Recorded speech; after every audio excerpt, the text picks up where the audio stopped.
Hello and welcome to the Real Estate Regroup Show. I am your host, LJ Walker, a real estate investor helping you realize your dreams of owning a home or investing in one. So what's coming down the pipe now is that Bishop Whitehead has been found guilty of wire fraud, extortion, and lying to the FBI. He recently has been sentenced to 45 years in prison. However, in a later interview, I saw where he said that he is definitely going to appeal.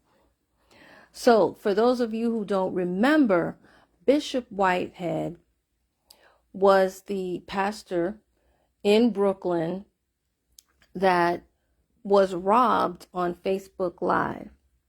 Funny enough, though, they only took his jewelry and they didn't take anything else. So, ever since then, myself, along with many other people, we got suspicious. And our suspicion sometimes, it leads us down this rabbit hole where we want to do a little bit more investigation on this. So with me, what I did, especially since I kept seeing more reports about some of the other things that he's done that was not so clean, I said, well, let me do a little background check on him. Well, first of all, I found that he doesn't even have a degree in theology. Normally, bishops, that's one of the first things that they get. The next thing is they go to seminary, which he has done. He has a certificate in human services. He is also a licensed chaplain, as well as he's certified to perform marriages and funerals. But normally, in order to be a bishop, it takes a little bit more than that, and it's an appointment that another bishop normally grants to you, and I haven't found that. Maybe it did happen. It's possible, but I did not see that in his background. So that, for me, causes me to pause, if you will. All right. Now, the charges that he's been convicted of, let me let you know that in the past, he was actually also convicted of identity theft more than once. Okay. He was falsifying bank accounts in order to get loans for himself, his house, and his business. He's also defaulted on loans in addition to all of that. So, for me, that would be a red flag. That would be a red flag. So before I get into breaking down what's going on as far as with these recent charges that he got, I wanted to go back down memory lane and speak about some of the other things that I found. One thing I found was that he was supposed to help this lady sell her home, and he did. The only thing is he pocketed all of the money. That's not normal. That's a red flag for me. Then the next thing that I found was that he had borrowed $200,000 from a man and his son. He promised to pay them the $200,000 back plus $25,000. And I think this was back in like 2004. Well, guess what, guys? Even though the man and his son won the court case against him, he still has not paid those two individuals any money at all. Red flag. Okay.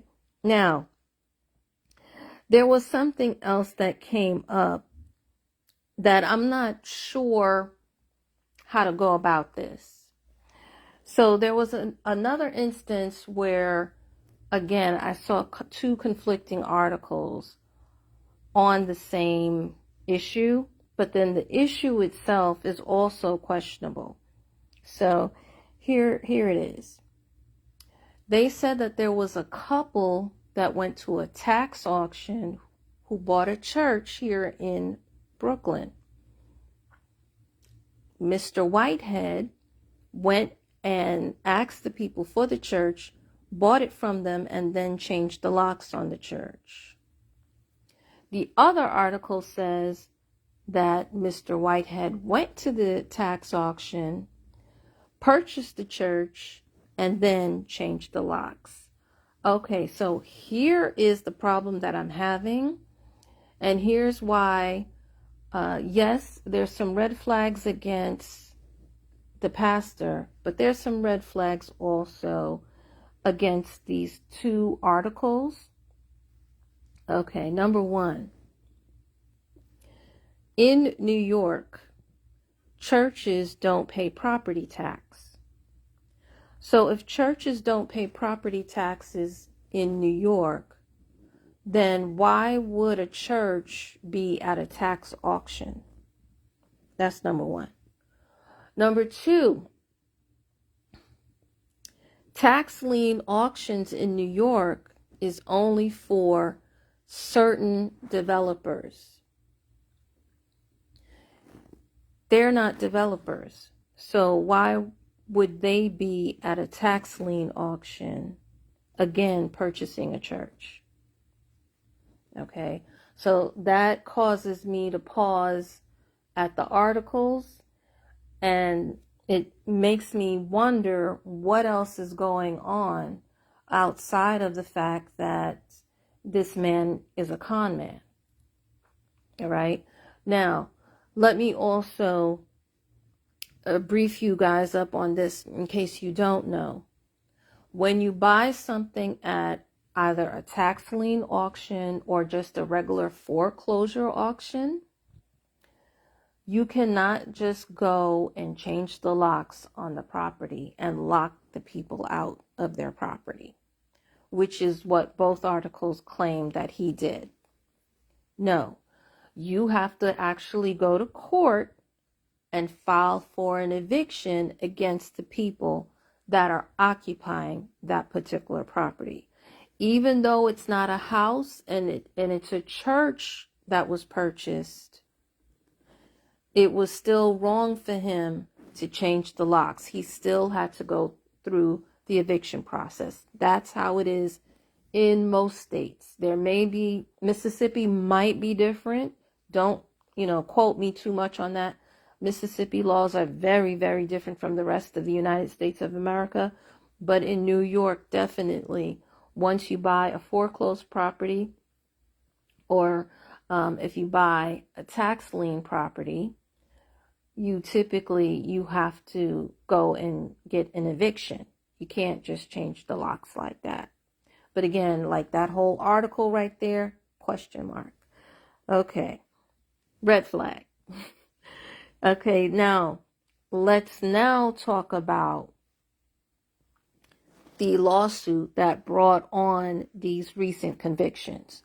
So there was a parishioner, someone in his church, she's about 58. She gave him, Mr. Whitehead, $90,000 so that he could buy her a house, since she had bad credit and couldn't get a conventional loan. Well, he agreed, according to them, that he would use that money, repay it, and give her $100 a month until that property is finished. She trusted him not only because, according to her, he was a man of God, but also because he helped her son get a house. Well, later on, he changed his story and said, no, that money that you gave me was not for a house. That money was for my campaign. You see, Mr. Whitehead was running for Brooklyn Borough President. But guess what? They did some research. Somebody did some background check and found that it wasn't actually put towards his campaign. It was put towards clothes and cars. So I want to pause before I move on. Typically, churches in New York City what they do when they buy homes, they get the money actually from HUD and HPD. Before they even break ground, they send out applications. They normally get an architect also that can draw up what the property is going to look like and where it's going to be located.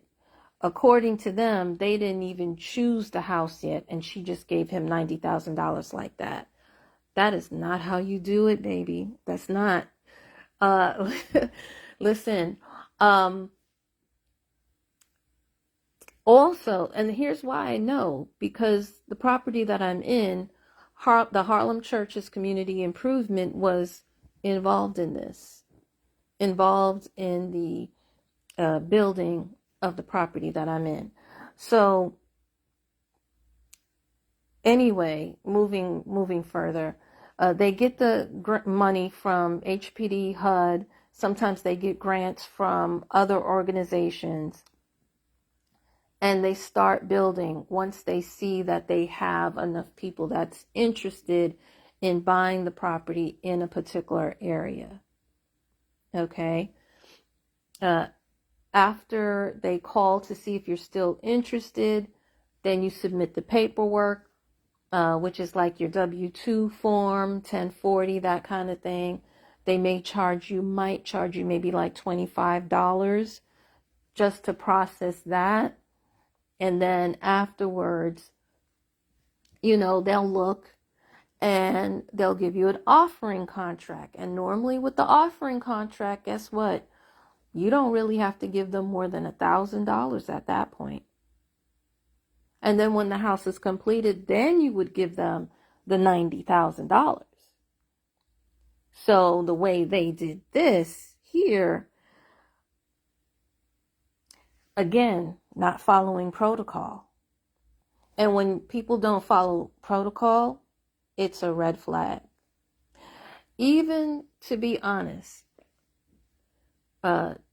let's say, because it doesn't seem as though, of course, he was doing it through the church, since he's not using the regular protocol, and you coming in as an investor.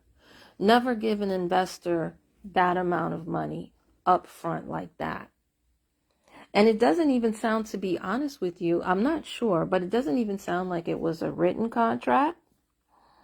That's another red flag right there. I know he is a quote unquote man of the cloth, and I know that he made everything work out for her son. But see, here's another thing that people don't realize, is that sometimes con artists, they pick and choose who they want to screw over. And a lot of times the first few people they will be honest with, and then after that, anybody else, no matter who they are, they won't be so honest with. So you got to be careful about that. Okay. Now, what could have happened that could have been a little bit more done better, if you will,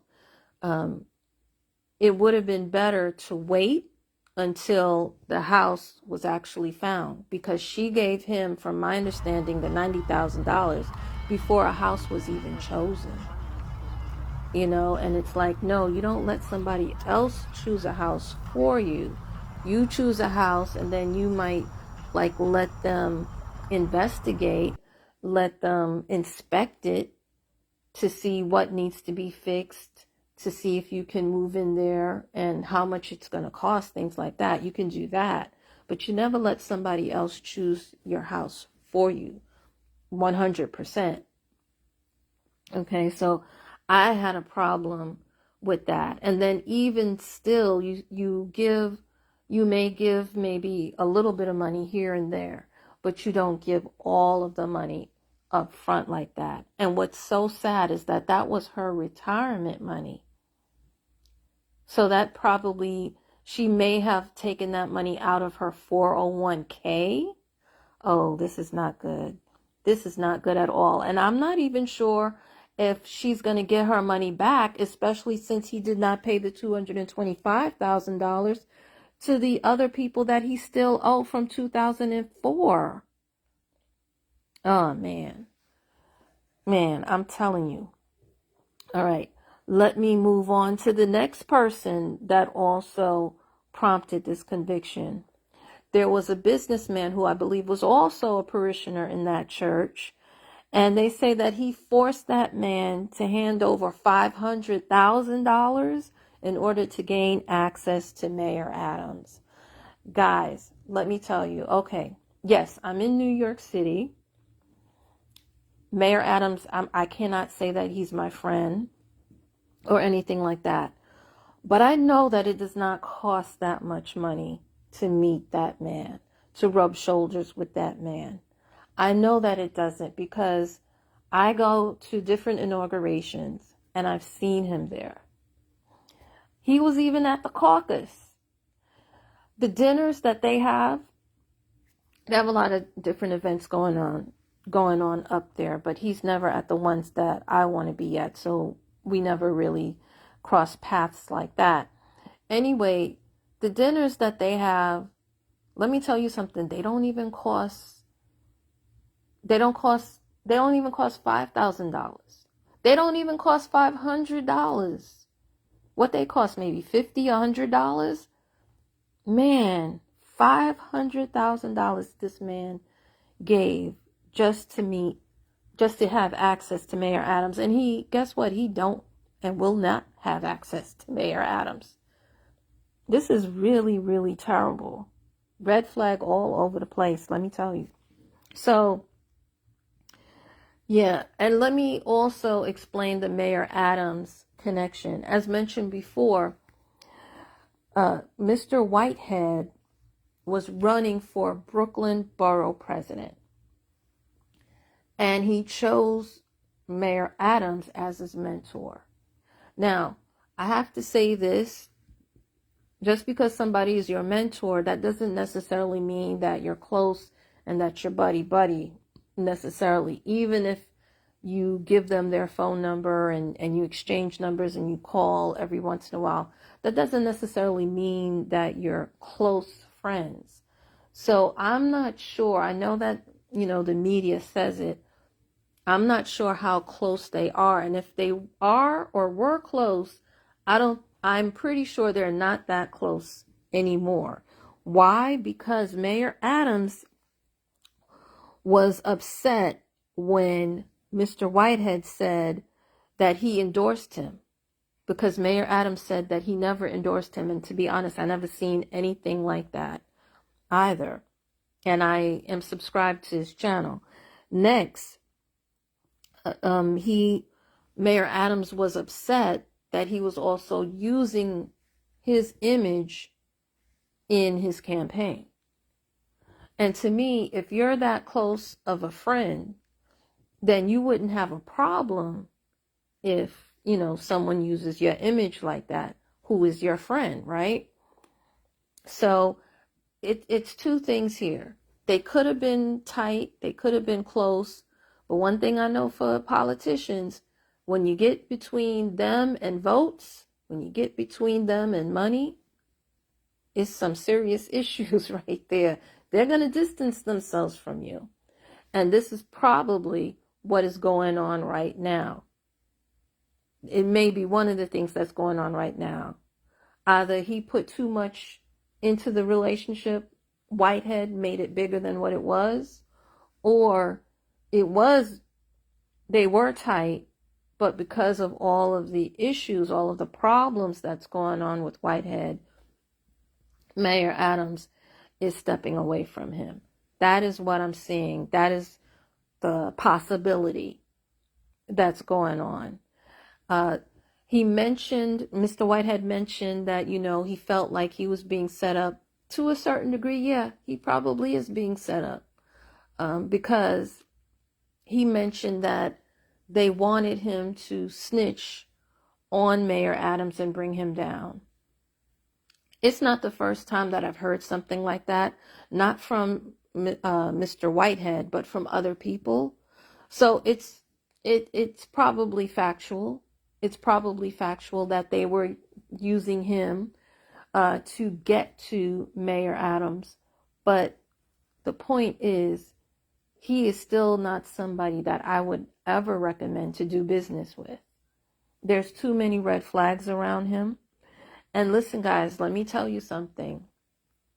In real estate in particular, there are a lot of people that they become ministers so that they can gain your trust, number one. And number two, so that they can actually get a tax write-off. So here's what I have to say to you. Whether they are really a man of God or woman God or not, what you need to do is you need to do your background check. You need to make sure they are who they say they are. And then even after you do your background check, make sure they do their business properly, because and check your numbers, because just because, again, they're ministers of God, that doesn't necessarily mean that they're good business people. Okay? So listen, I need you guys to feel free to share this amongst your friends. Remember, each one reach one, teach one. Bye for now. Until next time, have a good night.